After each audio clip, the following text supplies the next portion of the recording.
January 21, Genesis 41 1 to 42:38. Then it came to pass at the end of 2 full years that Pharaoh had a dream, and behold, he stood by the river. Suddenly there came up out of the river 7 cows, fine looking and fat, and they fed in the meadow. Then behold, 7 other cows came up after them out of the river, ugly and gaunt, and stood by the other cows, and on the bank of the river. And the ugly and gaunt cows ate up the 7 fine-looking and fat cows. So Pharaoh awoke. He slept and dreamed, and a second time. And suddenly 7 heads of grain came up on one stalk, plump and good. Then behold, 7 thin heads, blighted by the east wind, sprang up after them. And the 7 thin heads devoured the 7 plump and full heads. So Pharaoh awoke, and indeed it was a dream. Now it came to pass in the morning that his spirit was troubled, and he sent and called for all the magicians of Egypt and all its wise men. And Pharaoh told them in his dreams, but there was no one who could interpret them for Pharaoh. Then the chief butler spoke to Pharaoh, saying, I remember my faults this day, when Pharaoh was angry with his servants, and put me in custody in the house of the captain of the guard, both me and the chief baker. We each had a dream in one night, he and I. Each of us dreamed according to the interpretation of his own dream. Now there was a young Hebrew man with us there, a servant of the captain of the guard, and we told him, and he interpreted our dreams for us. To each man he interpreted according to his own dream, and it came to pass just as he interpreted for us, so it happened. He restored me to my office, and he hanged him. Then Pharaoh sent and called Joseph, and they brought him quickly out of the dungeon, and he changed his clothing, and came to Pharaoh. And Pharaoh said to Joseph, I have had a dream, and there is no one who can interpret it, but I have heard it said of you that you can understand a dream to interpret it. So Joseph answered Pharaoh, saying, it is not in me. God will give Pharaoh an answer of peace. Then Pharaoh said to Joseph, behold, in my dream I stood on the bank of the river. Suddenly 7 cows came up out of the river, fine looking and fat, and they fed in the meadow. Then behold, 7 other cows came up after them, poor and very ugly and gaunt, such ugliness as I have never seen in all the land of Egypt. And the gaunt and the ugly cows ate up the first 7, the fat cows. When they had eaten them up, no one would have known that they had eaten them, for they were just as ugly as at the beginning. So I awoke. Also I saw in my dream, and suddenly 7 heads came up on one stalk, full and good. Then behold, 7 heads withered, thin and blighted by the east wind, sprung up after them. And the thin heads devoured the 7 good heads. So I told this to the magicians, but there was no one who could explain it to me. Then Joseph said to Pharaoh, the dreams of Pharaoh are one. God has shown Pharaoh what he is about to do. The 7 good cows are 7 years, and the 7 good heads are 7 years. The dreams are good one. And the 7 thin and ugly cows which came up after them are 7 years, and the 7 empty heads blighted by the east wind are 7 years of famine. This is the thing which I have spoken to Pharaoh. God has shown Pharaoh what he is about to do. Indeed, 7 years of great plenty will come throughout the land of Egypt. But after the 7 years of famine will arise, and all the plenty will be forgotten in the land of Egypt, and the famine will be deplete the land, so the plenty will not be known in the land because of the famine following, for it will be very severe. And the dream was repeated to Pharaoh twice because the thing is established by God, and God will shortly bring it to pass. Now therefore let Pharaoh select a discerning and wise man and set him over the land of Egypt. Let Pharaoh do this, and let him appoint officers over the land to collect 1/5 of the produce of the land of Egypt in the 7 plentiful years, and let them gather all the food of those good years that are coming, and store up grain under the authority of Pharaoh, and let them keep food in the cities. Then that food shall be as a reserve for the land for the 7 years of famine which shall be in the land of Egypt, that the land may not perish during the famine. So the advice was good in the eyes of Pharaoh and in the eyes of all his servants. And Pharaoh said to his servants, "Can we find such a one as this, a man in whom is the Spirit of God?" And Pharaoh said to Joseph, "Inasmuch as God has shown you all this, there is no one as discerning and wise as you. You shall be over my house, and all my people shall be ruled according to your word. Only in regard to the throne will I be greater than you." And Pharaoh said to Joseph, "See, I have set you over all the land of Egypt." Then Pharaoh took his signet ring off his hand and put it on Joseph's hand, and he clothed him in garments and fine linen, and put a gold chain around his neck. And he had him ride in the second chariot which he had, and they cried out before him, "Bow the knee." So he set him over all the land of Egypt. Pharaoh also said to Joseph, "I am Pharaoh, and without your consent no man may lift his hand or foot in all the land of Egypt." And Pharaoh called Joseph's name Zaphnath Paneah, and he gave him as a wife Asenath, the daughter of Potiphera, priest of On. So Joseph went out over all the land of Egypt. Joseph was 30 years old when he stood before Pharaoh, king of Egypt. And Joseph went out from the presence of Pharaoh and went throughout all the land of Egypt. Now in the 7 plentiful years the ground brought forth abundantly. So he gathered up all the food of the 7 years which were in the land of Egypt, and laid up the food in the cities. He laid up in every city the food of the fields which surrounded them.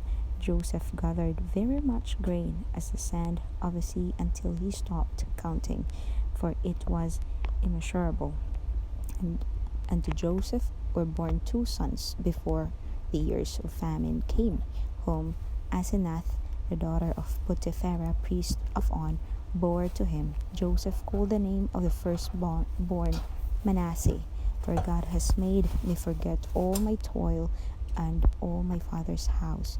And the name of the second son he called Ephraim, for God has caused me to be fruitful in the land of my affliction. Then the 7 years of plenty which were in the land of Egypt ended, and the 7 years of famine began to come, as Joseph had said. The famine was in all lands, but in all the land of Egypt there was bread. So when all the land of Egypt was famished, people cried out to Pharaoh for bread. Then Pharaoh said to all the Egyptians, "Go to Joseph, whatever he says to you, do." The famine was over all the face of the earth, and Joseph opened all the storehouses and sold to the Egyptians, and the famine became severe in the land of Egypt. So all countries came to Joseph in Egypt to buy grain, because the famine was severe in all lands. When Jacob saw that there was grain in Egypt, Jacob said to his sons, Why do you look at one another? And he said, Indeed, I have heard that there is grain in Egypt. Go down to that place and buy for us there, that we may live and not die. So Joseph's 10 brothers went down to buy grain in Egypt. But Jacob did not send Joseph's brother Benjamin with his brothers, for he said, Lest some calamity befall him. And the sons of Israel went to buy grain among those who journeyed in the famine was in the land of Canaan. Now Joseph was governor over the land, and it was he who sold to all the people of the land. And Joseph's brother came and bowed down before him in their faces to the earth. Joseph saw his brothers,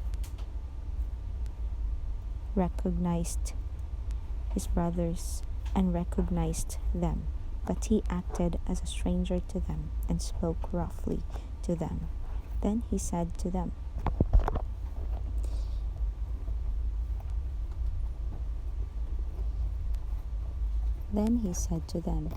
Where do you come from? And they said, From the land of Canaan, to buy food. So Joseph recognized his brothers, but they did not recognize him. Then Joseph remembered the dreams which he had dreamed about them, and said to them, You are spies. You have come to see the nakedness of the land. And they said to him, No, my lord, but your servants have come to buy food. We are all one man's sons. We are honest men. Your servants are not spies. But he said to them, No, but you have come to see the nakedness of the land. And they said, Your servants are 12 brothers, the sons of one man in the land of Canaan. And in fact, the youngest is with our father today, and one is no more. But Joseph said to them, It is as I spoke to you, saying, You are spies. In this manner you shall be tested. By the life of Pharaoh, you shall not leave this place unless your youngest brother comes here. Send one of you, and let him bring your brother, and you shall be kept in prison, that your words may be tested to see whether there is any truth in you, or else by the life of Pharaoh, surely you are spies. So he put them all together in prison 3 days. Then Joseph said to them the third day, Do this and live, for I fear God.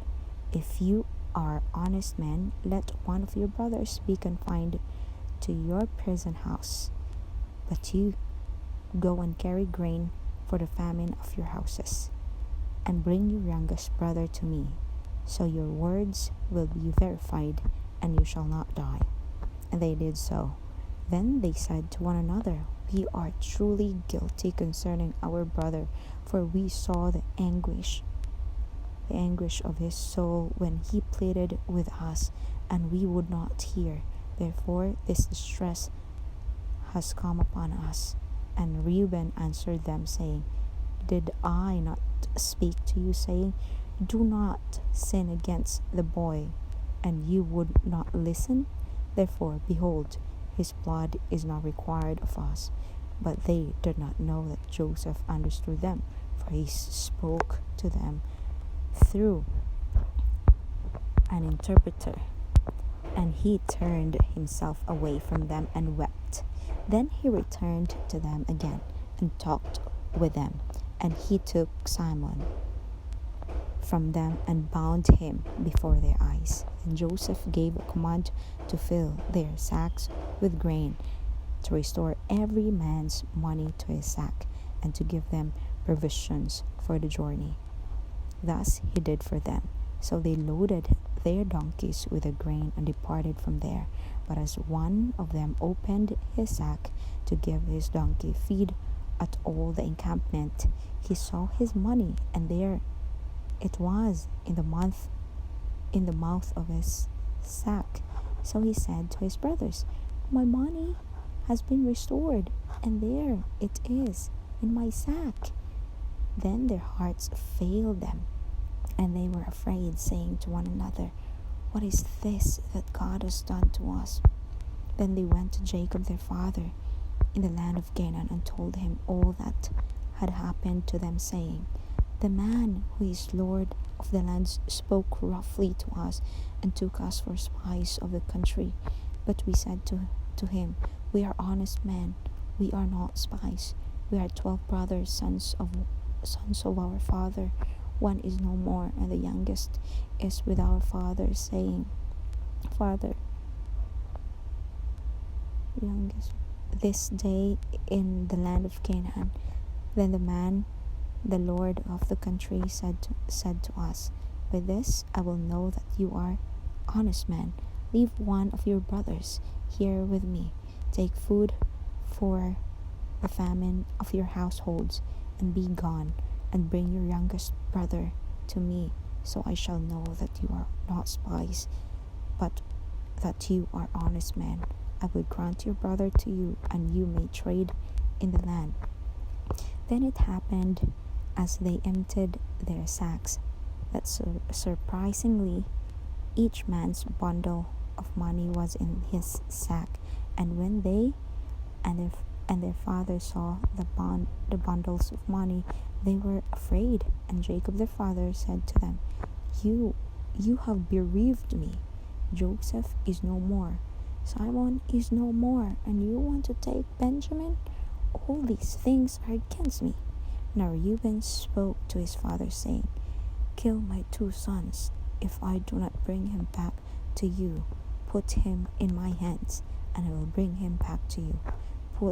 But he said, "My son shall not go down with you, for his brother is dead, and he is left alone. If any calamity should befall him along the way in which you go, then you would bring down my gray hair with sorrow to the grave." Psalm 10:12-18. Arise, O Lord, O God, lift up your hand. Do not forget the humble. Why do the wicked renounce God? He has said in his heart, "You will not require an account," but you have seen, for you observe trouble and grief, to repay it by your hand. The helpless commits himself to you. You are the helper of the fatherless. Break the arm of the wicked and the evil man. Seek out his wickedness until you find none. The Lord is king forever and ever. The nations have perished out of his land. Lord, you have heard the desire of the humble. You will repair their heart. You will cause your ear to hear, to do justice to the fatherless and the oppressed, that the man of the earth may oppress no more. Proverbs 4:7-9. Wisdom is the principal thing. Therefore, get wisdom, and in all your getting, get understanding. Exalt her, and she will promote you. She will bring you honor when you embrace her. She will place on your head an ornament of grace. A crown of glory she will deliver you. Matthew 14:1-21. At that time, Herod the Tetrarch heard the report about Jesus and said to his servants, "This is John the Baptist. He is risen from the dead, and therefore these powers are at work in him." For Herod had laid hold of John and bound him and put him in prison for the sakes of Herodias, his brother Philip's wife, because John had said to him, "It is not lawful for you to have her."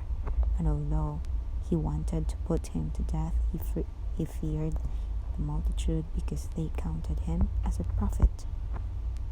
But when Herod's birthday was celebrated, the daughter of Herodias danced before them and pleased Herod.